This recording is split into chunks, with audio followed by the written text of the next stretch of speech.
Le ministère itinérant de la délivrance Bethel vous présente sur sa chaîne Mid Bethel TV l'émission Temps de vie. Temps de vie est une émission de partage, interaction avec vous. Au programme, des témoignages, des retraites spirituelles, des enseignements, des temps de méditation et bien d'autres encore. Suivez-nous désormais sur la chaîne Mid Bethel TV l'émission Temps de vie. Que Dieu vous bénisse. C'est bien. Mais pour que cette année soit pour nous une année de restauration, le Seigneur nous accorde deux armes. La première arme, deux armes. La première arme, c'est notre identité. La prise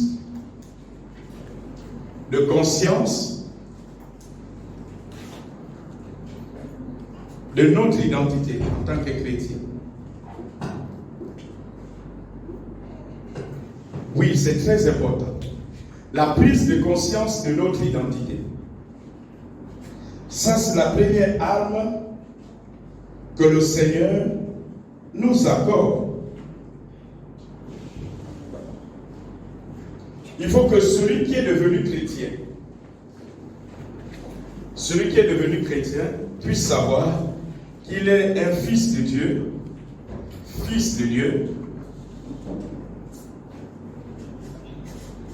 par adoption. Fils de Dieu par adoption. Donc, en acceptant Jésus, Jésus donne à ce chrétien, à cette personne devenue chrétienne, la nature, le fils, la position de fils de Dieu par adoption. Dieu a un seul fils légitime.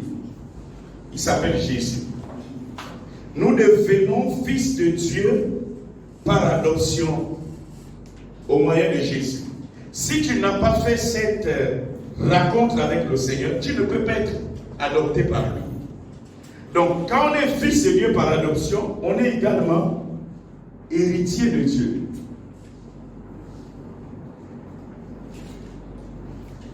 Héritier de Dieu. Donc, nous bénéficions de tout l'héritage de Dieu. Ce que Dieu a, nous l'avons.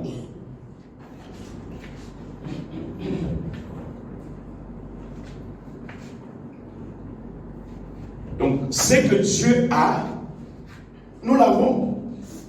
Ce qui appartient à Dieu appartient au Fils de Dieu. Parce qu'il est adopté. Il a un seul fils. Mais nous tous, nous devenons, et je ne dis pas tout le monde entier, ceux qui ont donné leur vie au Seigneur deviennent des fils adoptés par le moyen de Jésus. Et quand tu es adopté, tu es héritier de Dieu. Donc tu es co-héritier de Dieu avec Jésus. Alléluia. Mais tout ça, ça ne se fait pas comme ça. C'est pas parce que tu es devenu chrétien que ça se passe comme ça. Non. La Bible nous donne encore un élément qui est assez important. C'est Galates, chapitre 4, verset 1. Galates 4, verset 1. Or, aussi longtemps que l'héritier est enfant. Maman, on va aller doucement. Aussi longtemps que l'héritier là. Galates nous dit, quand l'héritier égale enfant, la conséquence c'est quoi? Oui, maman. Un enfant, je dis qu'il ne diffère en rien d'un esclave. Il est esclave. C'est ça, non? Donc, si tu ne prends pas conscience de ça, c'est pas quelqu'un qui va le faire pour toi. Tu peux beau prier, si ce n'est pas un problème de prière, c'est un problème de foi, d'acceptation. Vous êtes en train de me suivre? C'est là où la première bagarre du chrétien doit avoir lieu. Ce n'est pas un problème d'imposition de main. C'est un problème d'accepter ça. Il dit aussi longtemps qu'il se considère. Aussi longtemps qu'on l'a considéré. Non, le texte lit. Il n'y a pas... Lit, c'est bien là. Aussi longtemps que cet héritier, quand l'héritier égale l'enfant, il est quoi, esclave? C'est ça qui est au tableau. On lit le texte. Aussi longtemps que l'héritier là. Or, aussi longtemps que l'héritier est enfant, je dis qu'il ne diffère en rien d'un esclave. C'est pas ce qui est au tableau. Salomon a dit qu'il faut qu'il prie. C'est ça l'erreur. Voilà pourquoi on a moins des gaillards, des gens qui vivent le christianisme. Parce qu'ils pensent que c'est le pasteur qui fera de lui l'héritier. Il est héritier, mais il est ignorant de son héritage. Parce que c'est un enfant. Par conséquent, il est esclave. C'est ça que Galate nous dit. Aussi longtemps, ce n'est pas un problème que ça va venir au fur et à mesure. Ce n'est pas parce que tu vas écouter beaucoup de fois la parole. C'est quand tu prendras conscience. Voilà pourquoi c'est écrit la prise de conscience de notre identité. Si tu n'as pas pris conscience, ce n'est pas les prières du pasteur. Ça ne marche pas ce qu'il fait. C'est ça qui fait en sorte qu'on a trop de bébés dans l'église. C'est ce qui fait en sorte qu'on a trop de gens qui peuvent être facilement ballottés par tout fond de doctrine. Ce n'est pas un problème de pasteur, je peux imposer les mains. Quand tu sors de là, on n'a pas dit aussi longtemps qu'on va prier pour lui. Aussi lui-même, quand il se considère comme un enfant, il est esclave. Alléluia. Donc, par conséquent, quand un chrétien devient chrétien, il doit prendre conscience de ça. Il ne faut jamais passer par rapport au mot. Tu dois dire, on a dit que je suis fils d'adoption. Adopter là, c'est quoi? Allez, est-ce que vous me suivez? Il n'y a rien qui change. Il y a les mêmes droits. Il faut qu'on comprenne ça pour être poussé dans notre, basculer dans notre foi. Amen. Donc, qu'est-ce que Dieu a qu'il va priver à Jésus? Rien. Ne répondons pas pour satisfaire notre conscience. Je vous dis que le christianisme, c'est un problème de foi. C'est un problème d'accepter la parole de Dieu. Il faut que la parole de Dieu puisse avoir une autorité sur nous. Alléluia. Mais si la parole de Dieu n'a pas une autorité sur nous, on va baver. Il y a beaucoup de chrétiens. Il aime Dieu. Quand tu le regardes, il aime Dieu. Mais sa vie tourne en rond. Il n'y a pas magie. Depuis que les gens disent que ce couple est dans la magie, pourquoi ils n'arrivent pas à rentrer aussi dans cette magie? C'est la manière de comprendre les Écritures, la manière de les accepter. Yes. C'est ce qui fait le changement. Amen. Il y a des gens qui sont peut-être plus forts dans la prière que nous, peut-être plus forts même dans la sanctification. Donc, il faut attention à eux. Mais tu vois leur vie tourne à rond. Parce qu'ils n'ont pas pris conscience de leur position. Amen. C'est cette Galate bouscule tout. Il dit aussi longtemps que l'héritier, le fils là, se considère comme un enfant. Il est esclave. Est-ce qu'un esclave peut se réjouir de quelque chose? Non. Il dépend des maîtres. Amen. Dieu ici ne nous parle plus de maîtres. Parce que quand là, Seigneur, il amène à un autre niveau la compréhension dans le vécu des Écritures. Amen. Dans le vécu du message. Dans le vécu du message des saluts. Il veut nous amener à dire que c'est une relation qui est établie entre père et fils. Amen. Voilà pourquoi vous voyez beaucoup de gens aller d'église en église sans satisfaction. Pas parce qu'ils sont pas parce qu'il y a un problème dans cette église, mais parce qu'il n'a pas compris lui-même la position qu'il a. Amen. Là, c'est pour les gens qui ont donné leur vie au Seigneur. Mais celui qui n'a pas donné sa vie au Seigneur, tout ça, ça ne le concerne pas. Ce n'est pas la fréquentation de l'église qui fait de toi un chrétien. Beaucoup sont très puants. Beaucoup viennent à l'église parce qu'ils veulent un homme. Ils viennent à l'église parce qu'ils veulent une femme. On connaît le résultat après. Beaucoup viennent à l'église parce qu'ils veulent le boulot. Mais quelqu'un qui vient à l'église, quand je dis venir à l'église, ce n'est pas le premier problème qui amène la personne. Il y a toujours un problème qui amène la personne. Mais c'est dans l'église qu'on lui parle du salut, que c'est plus que ton mariage que tu veux, c'est plus la guérison que tu veux, c'est que tu as une position, mais il ne l'accepte pas. Il reste là parce qu'il cherche la bénédiction. Au lieu de chercher son père qui le donne la possibilité, la guérison, qui donne la guérison.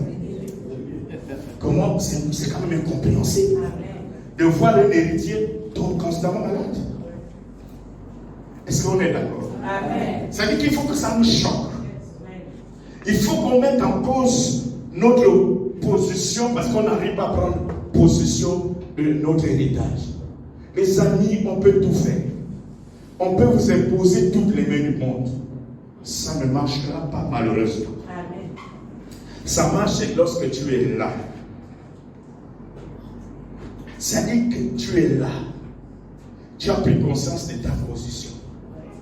Mais quelqu'un qui ne lit pas, il n'a même pas vu ça dans la Bible.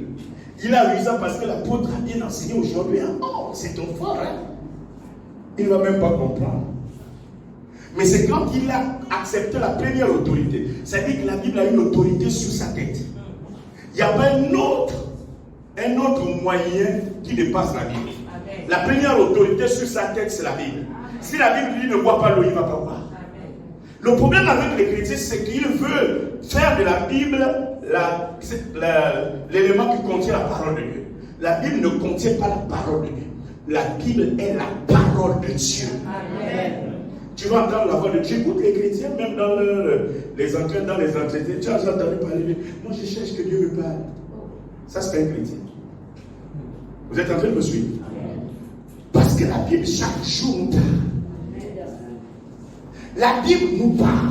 C'est la parole de Dieu. Mais pourquoi on chante ça? Ce n'est pas l'une des paroles de Dieu, c'est la seule parole de Dieu.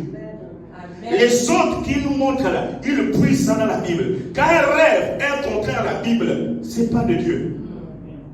Quand une vision est contraire à Dieu, ce n'est pas de Dieu.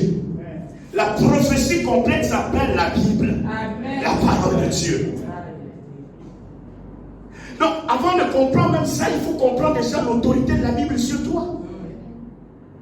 Alléluia. Amen. Mais si c'est la prophétie, vous voyez, c'est facile. Hein?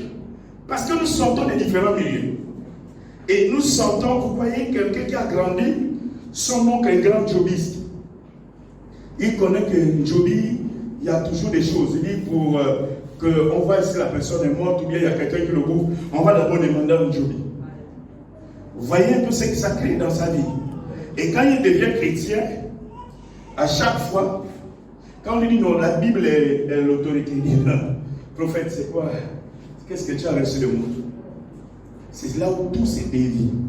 Parce que de là, tu ne peux plus comprendre même ta position de fils adopté. Amen. Je vous dis la vérité. Il y a beaucoup de gens dans cette salle qui se battent avec le péché, qui disent non, péché, tu ne rentreras pas, qui sont sérieux avec Dieu, mais ils se rendent compte que sa vie tourne en rond. Parce que le diable entretient ça. Il veut que tu ne prennes, il veut que tu ne puisses pas prendre conscience de cette position de fils de Dieu, héritier du royaume. Quand tu écoutes les gens dans les entretiens, souvent même certaines personnes qui ont un certain niveau, je dis souvent au pasteur, on a trop vite fait de mettre la personne à un niveau. Comment les gens peuvent tourner? Mais parce qu'ils n'ont pas compris ça. Alléluia. Amen. Parce que dès que tu as compris fils, héritier de Dieu, tu te poses une question, tu dis waouh. Oh, il y a ceci. Il y a ceci. C'est écrit dans la Bible, c'est que tu me dis là. Non, non. Comment quelqu'un va se faire arnaquer parce qu'on l'a dit? Je sens que tu vas être directeur de Ito. Et si c'est là, amen, amen. C'est pas boule. C'est écrit dans la Bible. La prophétie complète. Que Dieu a des projets. Il a des projets de paix pour toi. Reste calme. Il a des projets de bonheur pour toi. Tu n'as pas besoin d'un humain pour le te dire. Tu es calme. Oh, mais tu as des problèmes financiers, ça va être difficile. Tu dis oui, à son temps. Parce que la patience est un fruit de son esprit qui est en moi. En son temps, j'aurai. Pourquoi? Parce que c'est écrit dans Agé, au chapitre 2, versets 8 à 9. L'or appartient à mon Dieu, à mon Père. Oh là, je l'appelle pour Dieu. Tu t'appropries notre Père. Voilà pourquoi quand Jésus dit, les gens n'ont pas compris le passage là. Il dit quand vous priez, ne dites pas quoi, c'est dit notre Père. C'est une allusion à l'adoption. Papa donne toujours. Mais comment tu vas attendre quelqu'un d'autre pour te dire ce que ton père va te dire? Le problème c'est là. Voilà pourquoi on voyage beaucoup, on cherche. Je cherche encore. Yoann, tu as reçu quoi de moi? Je cherche encore. Tu as reçu quoi? Mais on ne tient pas. Il y a des gens, cette salle, quand ils vont sortir de là, s'ils ne changent pas, ils ne vont plus changer. C'est la vie. Il y a des choses qu'on doit faire. Parce que c'est pas possible. Comment avec toi, ça? Nous, on n'a pas eu la grâce de recevoir ça, c'est le Saint-Esprit qui nous a permis de comprendre ça. Il n'y a pas un humain qui t'a enseigné sur ça. Mais quand tu reçois ça, tu sens dans ta chambre, la femme rentre se lève dans son histoire. Tu es là en train de tourner autour de là, dans ta petite pièce, parce que tu viens de découvrir une vérité dans la parole de Dieu. C'est quel christianisme? Non, quelqu'un qui a l'esprit de Dieu. Parce que quelqu'un qui a accepté le Seigneur, il a le Saint-Esprit en lui. Alléluia. Ça le révolte. Personne ne viendra, ce n'est pas toutes les mêmes. Qu'on va t'imposer qui vont changer quelque chose. Mais c'est ta manière d'accepter, Galate. Non, je suis resté toi au fond. Maintenant, je fais l'expérience avec le Seigneur. Qu'est-ce qui peut te pousser à défier un médecin si tu ne connais pas ta position? C'est qui? Parce que tu as pris conscience. J'ai l'impression qu'il s'est passé qu'il a dit. Dieu venait te dire, tu es le fils adopté de Dieu. Tu n'as plus peur de quoi que ce soit. Parce que tu sais à qui tu places ta confiance. On va faire le scanner et l'IRM. Tu écoutes ça. Tu dis c'est un nouveau combat que je veux battre. Alors que depuis 3 mois, je vis sur perfusion. On me fait passer des injections ici. Tous les 3 jours, je dois passer à l'hôpital. Passer là. On te met, quand on te met l'injection dans tout ça, ça devient, ça brûle. Après, il passe à un autre niveau. Brûlons tout ça. Qu'est-ce qui te donne cette foi? Si ce n'est pas ça. Alléluia. Quand tu sors de cette expérience, tu peux dire, Rafa, c'est possible. Si tu as pris conscience de celui-là, il ne peut pas permettre que son fils adopté puisse mourir sur le champ de bataille. Ce serait un mauvais témoignage.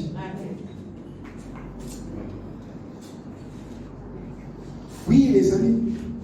Mais tout ça, Satan le sait. Il va utiliser quelle méthodologie? Les méthodologies des contacts. Dis-moi avec qui tu marches, je vais te dire qui tu es. Amen. Je veux des gens qui m'amènent dans le défi. À croire à quelque chose d'extraordinaire. Ce qui n'existe pas sur le plan humain. Et je crois ça. Alléluia. Amen. Le frère Ben, oh, il est en train de partir, il le sait. Il a fait ce témoignage. Mais le témoignage que je l'ai fait le jour qu'il est venu l'a aidé à lutter contre la mort sur le lit de l'hôpital. Il a fait son témoignage au pasteur Martin. Il dit, je ne sais pas si je n'aurais pas eu le contact de cet homme qui m'a enseigné cela. Je ne sais pas si je serais vivant. On l'a trouvé avec un caillou, caillou de sang dans le cœur. Le médecin surpris et dit, comment tu vis avec ça? Mais il se rappelle que le jour qu'il soit arrivé, l'homme m'a dit, quand tout est difficile, tu as dit à Dieu, je vais te servir, tu vas guérir de ça. Je suis totalement ton serviteur. Il a appliqué. Voilà pourquoi les nouveaux convertis ont toujours des graves. des choses extraordinaires que les cocos. Parce que les cocos, là, vont d'église à église. Ils ont leur prophète à la maison. Alléluia. Est-ce qu'on a compris le premier point? Ça, c'est l'arme que Dieu nous donne. La prière. C'est bon? La deuxième arme que Dieu nous donne, l'équipement du chrétien. Oui, l'équipement du chrétien. L'équipement du chrétien qui passe par le baptême du Saint-Esprit. Et c'est le point que nous voulons longuement développer ce soir, cet après-midi. Donc, je suis conscient de ma position. N'est-ce pas? Pour compléter mon arme pour vivre comme un véritable fils. Parce que ce qui veut dire fils, c'est qu'il représente son père, non? Il est la photocopie de son père, non? Il se ressemble à son père, non? C'est ça. Donc ici, c'est ce que je connais. Mais ça ne montre pas aux personnes extérieures ce que je suis. Maintenant, c'est ce que j'ai qui va montrer aux personnes extérieures qui je suis. Oh, alléluia. Parce que j'ai cet équipement.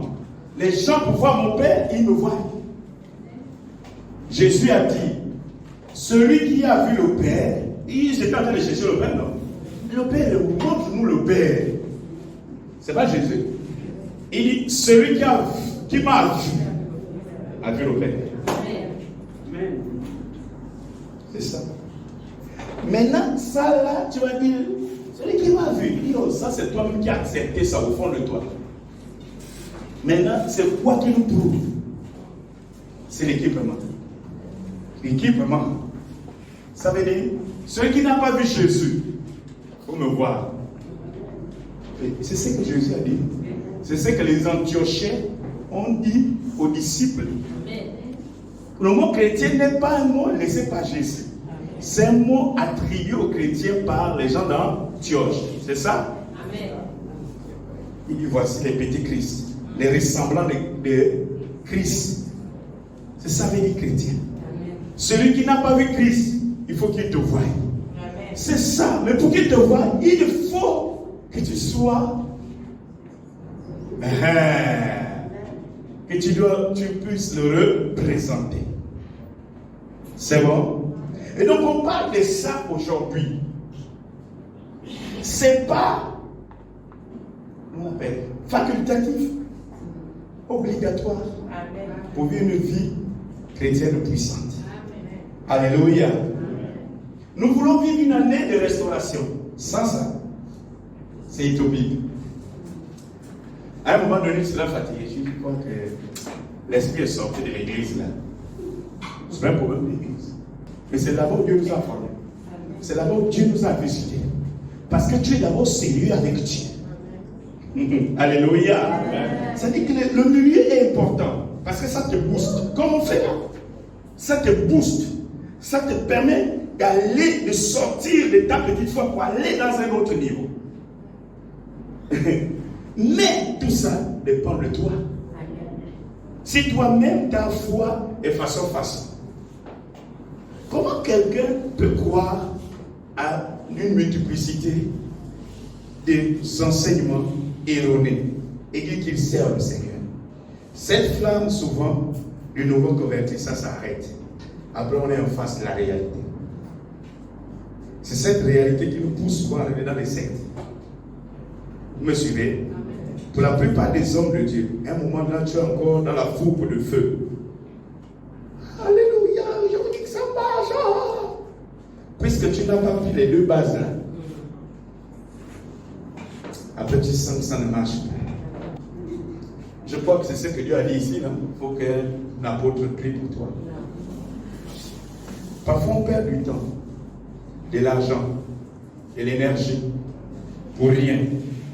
Cherchons simplement. En quelques minutes, je je veux prendre conscience et devenir sérieusement celui qui bouscule le monde. La seule chose, c'est moi. Et donc, c'est de ça qu'on parle, le baptême du Saint-Esprit. Les amis, quand tu es baptisé du Saint-Esprit, personne ne peut plus t'arrêter. Aucune personne, que ce soit dans l'Ancien Testament, dans le Nouveau Testament, a eu à faire des choses extraordinaires sans être revêtu de la puissance de Dieu. C'est pas possible. C'est pas possible. L'homme est un bon émotionnel. On va arriver. Je sais qu'il y a des questions que les gens posent, mais il y a des gens qu'on voit dans les églises, ils grelottent beaucoup. Mais tu sens que leur vie décolle. On va arriver là. Il n'est pas baptisé, lui, Saint-Esprit. Il ne faut pas dire à Dieu ce que Dieu n'a pas fait. Il ne faut pas insulter le Saint-Esprit. Il ne faut pas le blasphémer. Il ne faut pas attribuer au Saint-Esprit ce qui n'a rien à voir. Et il ne faut pas l'enlever ce qu'il a fait. C'est ça le blasphème, le péché contre le Saint-Esprit. S'attribuer à Dieu ce qu'il n'est pas. Au Saint-Esprit ce qu'il n'est pas. Quand les gens voulaient dire, non, il fait les miracles. Parce que l'auteur du miracle, c'est l'Esprit de Dieu. Vous me suivez, non? Et on dit, il fait les miracles avec l'esprit de Belzébul.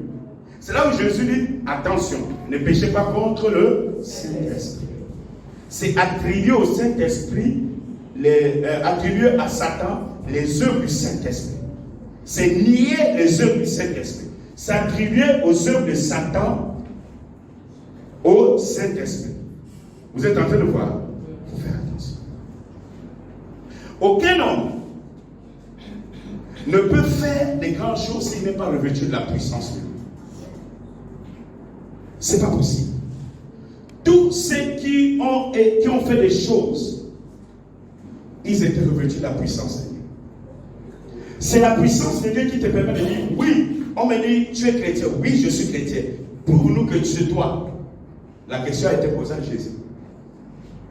Donc les gens sont en train de dire, à quel niveau? Si Jean-Baptiste, le précurseur, est quand même bousculé. Il a baptisé Jésus, hein, mais il est visité par l'autre. Il est en prison. Il sait que c'est Jésus. Il l'a baptisé. Il a vu comment la colombe est descendue sur Jésus. Il était là, témoin oculaire, acteur principal. Maintenant, quelques temps après, il est attaché, il est en prison. Il appelle ces gars qui viennent le voir en prison. Oh, le boss, ça va quand même. Hérode te gère un peu. Il dit, ah, c'est un peu dur. Mais demandez, allez-y me demander un peu au gars, est-ce que c'est lui que j'avais annoncé? C'est dans la Bible que vous avez. Est-ce que c'est vraiment lui que je vais annoncer? Et les gars viennent chez Jésus. Jésus, Jean-Baptiste nous a envoyé. Il dit, est-ce que c'est vraiment toi qui l'a annoncé? Jésus, ok, j'ai écouté votre marché. Laissez-moi prêcher. Prêche. Un aveugle, il guérit. L'autre là, le sida, il guérit. Cancer, il guérit. Il fait. Il dit, allez-y dire à Jean-Baptiste ce que vous avez vu. Amen. Il n'a pas dit, non, c'est moi, je suis fils. Oh, on sait. Qu'est-ce qui prouve que tu es fils? Si tu n'as pas l'équipement pour faire l'équipement. Aucun homme n'a fait l'extraordinaire sans le propriétaire de l'extraordinaire. Aucun. C'est pas possible. Les rôles doivent être partagés. Donc, à ce niveau de la communication, j'ai envie de vous donner ce que tout le monde appelle la Trinité sans pouvoir le comprendre. Le Père, le Fils et le Saint-Esprit. Tout ça, c'est Dieu. Dieu se révèle en Père comme l'auteur de la création. Il est Dieu. Après, il avait envie de sauver le monde, marcher comme les humains, sauver le monde. Il s'est révélé en Fils. Mais comme il a besoin de l'extraordinaire, son côté, sa position du miraculé, il s'est révélé en Saint-Esprit. Donc, celui-là n'est pas l'auteur du miracle. L'auteur de l'extraordinaire, c'est lui. Voilà pourquoi quand il commence le ministère, il a besoin de lui là. Pour que les gens voient que nous sommes trois personnes distinctes. Mais c'est nous, je suis Dieu. Mais je me révèle en trois personnes distinctes. C'est pas trois Dieu. Alléluia. Amen. Chaque position de Dieu a un rôle bien déterminé. Alléluia. Amen. Voilà pourquoi le Fils avait besoin de passer par là. Alléluia.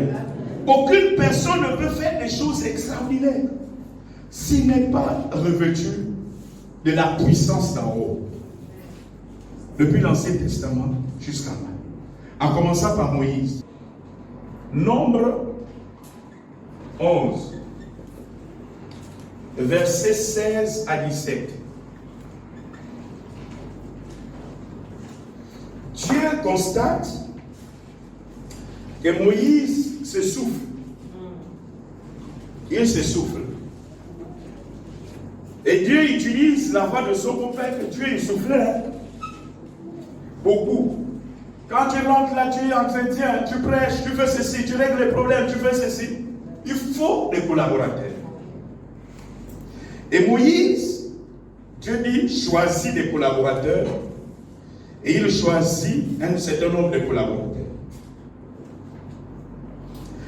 Quand Dieu descend pour pouvoir accorder à ses collaborateurs la puissance d'en haut, parce qu'ils étaient incapables de faire quoi que ce soit sans la puissance d'en haut. Sans la puissance du Saint-Esprit, tu ne peux rien faire. Même pardonner quelqu'un. Alléluia. Et donc, Dieu dit à Moïse, je vais prélever. Donc, ici, quand vous avez l'Esprit qui est sur toi ici, c'est la puissance. On va voir ça un peu plus tard. Je ne veux pas enlever entremêler les chevaux. Je vais prendre le Saint-Esprit, l'Esprit qui est sur toi, gardez ça comme ça, vous allez comprendre plus tard. Pour le répandre sur tes collaborateurs. Le texte dit ça. Oui. Alléluia. Parce que lui-même, il était déjà passé par le feu. Par le baptême de feu. Par le baptême de l'Esprit. Il a tué un Égyptien et il a fui. Là où il a fui chez son oncle là-bas. Hein? Là-bas, il a été visité par le Seigneur. Par le feu. Donc il a reçu sa part. Et Dieu veut prélever la puissance qu'il a reçue ce jour pour l'accorder à ses collaborateurs. Alléluia. Personne ne peut faire des exploits s'il n'a pas reçu le revêtement. Alléluia. Le deuxième personnage que nous allons voir, c'est Jean-Baptiste.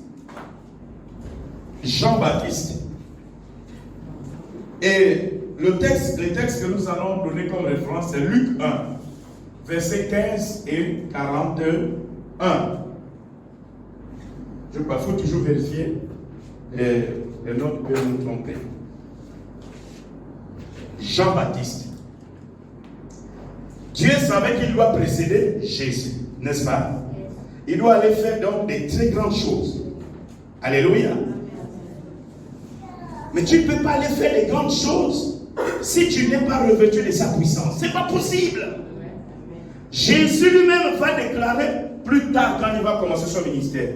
Il n'y a jamais existé d'homme de cet exemple comme Jean-Baptiste. C'est pas ça. C'est dans les évangiles. Ça permet aussi de fuir. Mais pour être grand là, il a fallu qu'il passe par là. Non seulement son père reçoit la promesse au verset 15, qu'il sera rempli du Saint-Esprit. N'est-ce pas? C'est écrit. Quelqu'un peut nous lire ça? Je vais le lire. J'ai noté tout ça.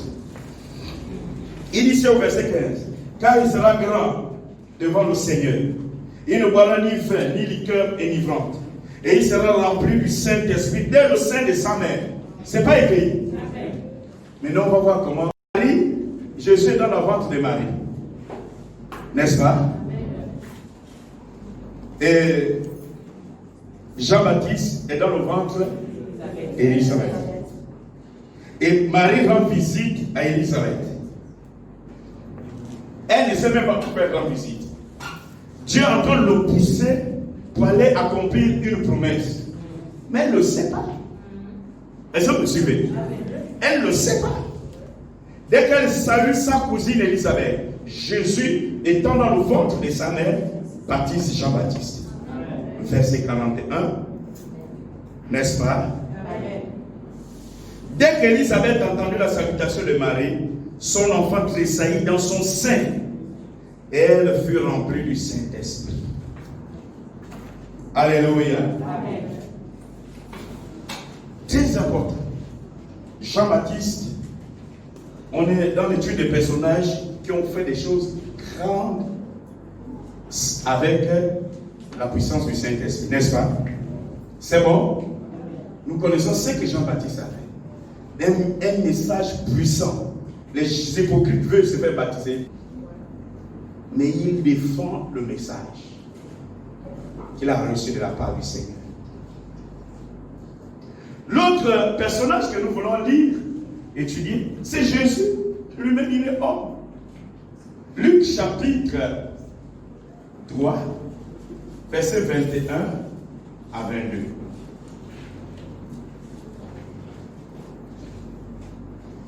Jésus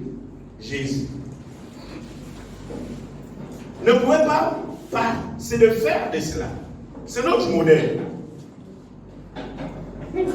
Pendant 30 ans, il n'a fait aucun miracle.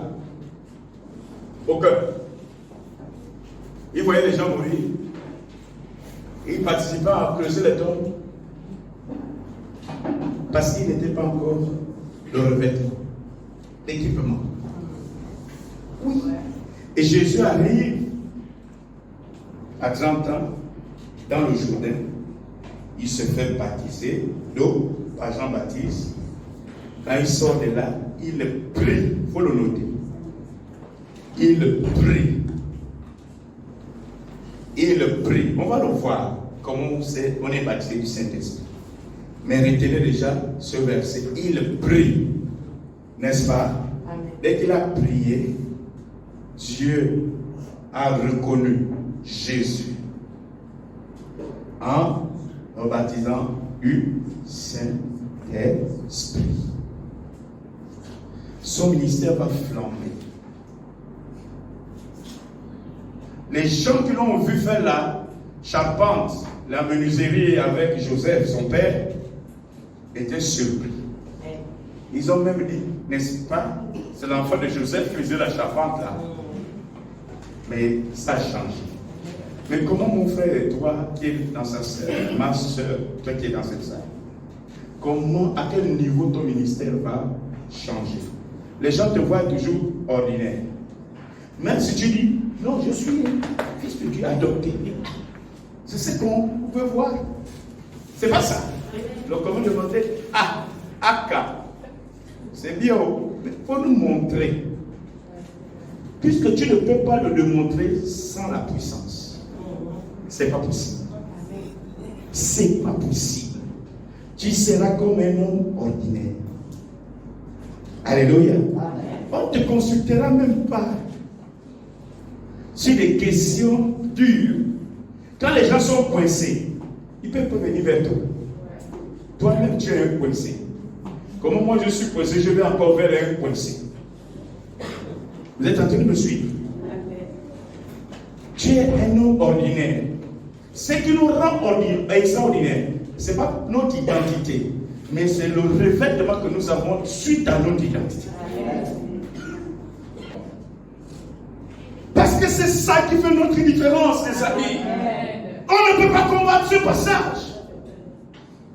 Tous ceux qui l'ont combattu, leur vie est misérable. Mais ils ont combattu ce qu'on ne combat jamais. On ne le combat jamais. Tous ceux qui l'ont compris ont pleuré, ont fait des jeûnes pour le chercher à être baptisé. C'est ce qui fait le déclic des noms d'une personne. Parce que ta façon de comprendre change. Ta façon de voir change. Alléluia. L'autre personnage que nous voulons voir, l'autre personnage, ce sont les apôtres, ou les disciples, les apôtres. Actes chapitre 2, versets 1 à 4. Actes chapitre 2, versets 1 à 4.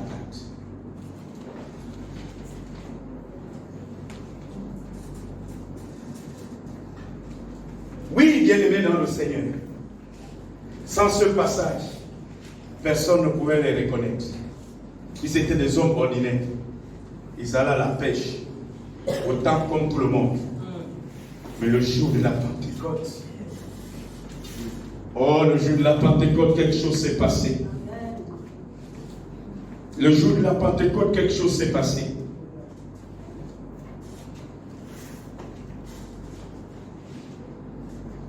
La considération a changé. Le gars qui pouvait fuir devant un bébé, devant une vieille femme. Toi aussi, c'est toi, je t'ai vu. Toi, tu étais avec Jésus. Moi, la femme là-haut, la fille là, tu es méchante. Hein? Tu m'as vu avec l'homme là.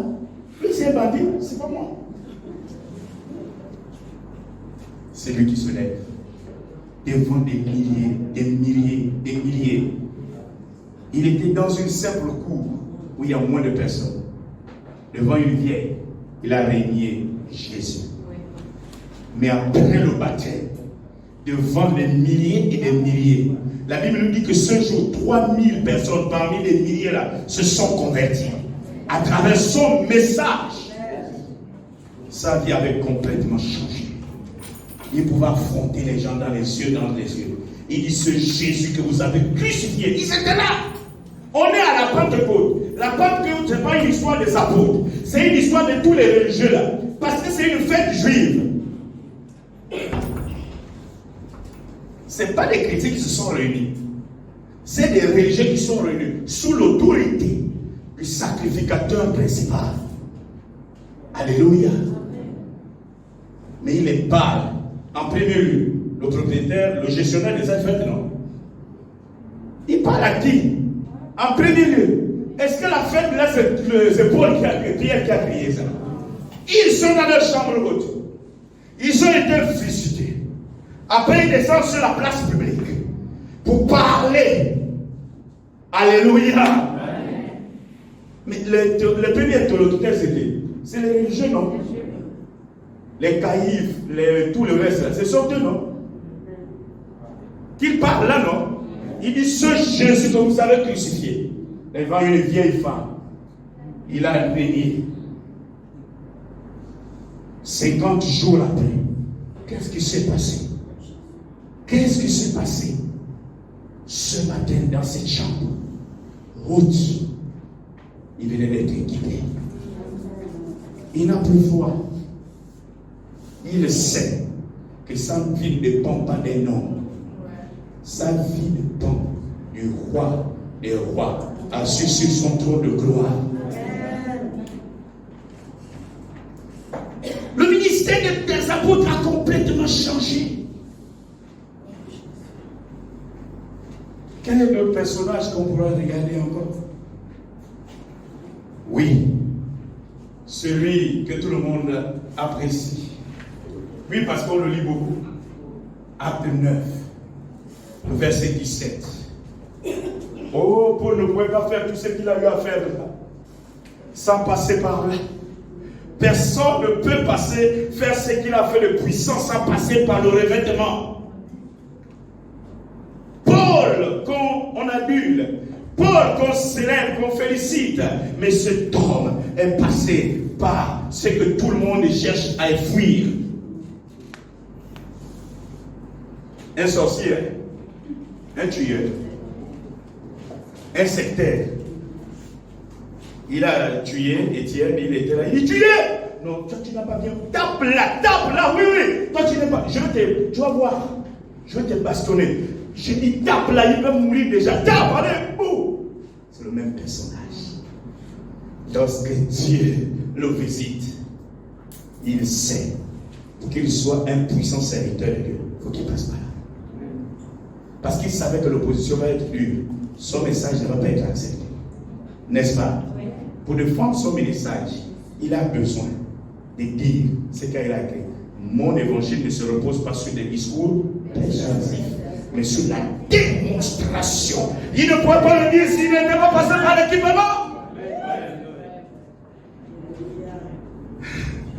Ils ont dit non, il est encore dans le judaïsme.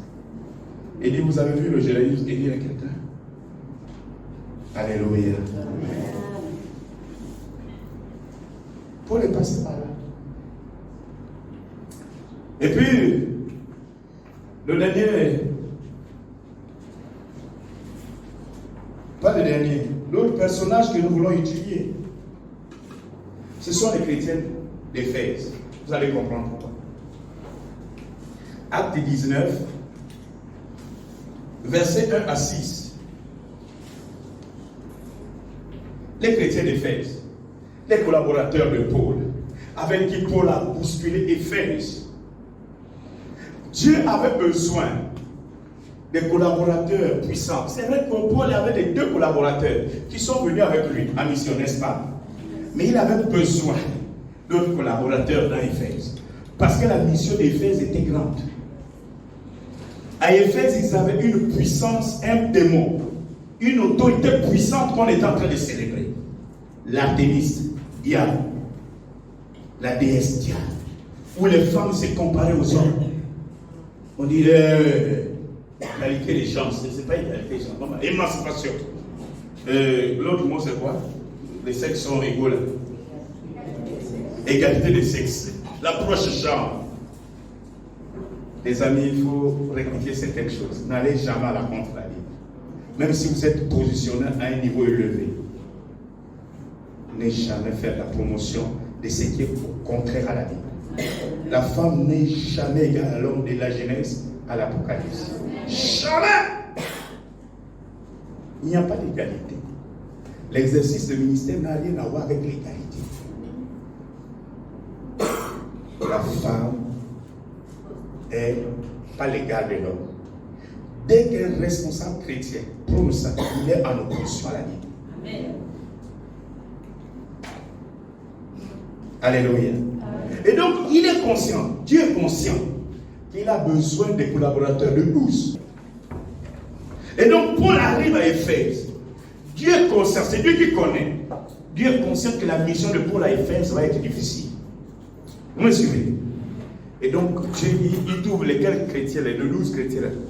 Quand il est parlé, il dit, nous on est chrétiens. Ah bon? Wow. C'est ceux qui faisaient partie des gens qui se sont convertis en acte 2. Il y avait tout le monde à Jérusalem ce jour.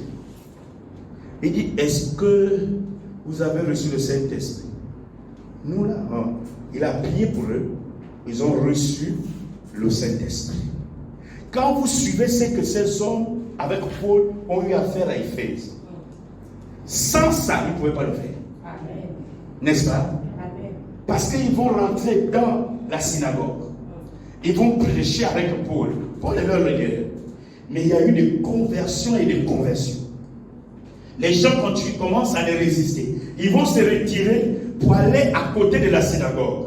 Ouvrir l'église maintenant. N'est-ce pas? Vraiment, il y a des conversions. Et vous savez ce qui se passe. Les gens se sont plaints que nous, on ne gagne plus nos idoles. On fait ça, les gens me payaient. Donc, ils faisaient des statuettes à la tête des diables. Le dieu qu'on priait là, le dieu féminin. Le dieu de la prostitution, de la récolte, de la chasse, tout ça. Diable, activiste.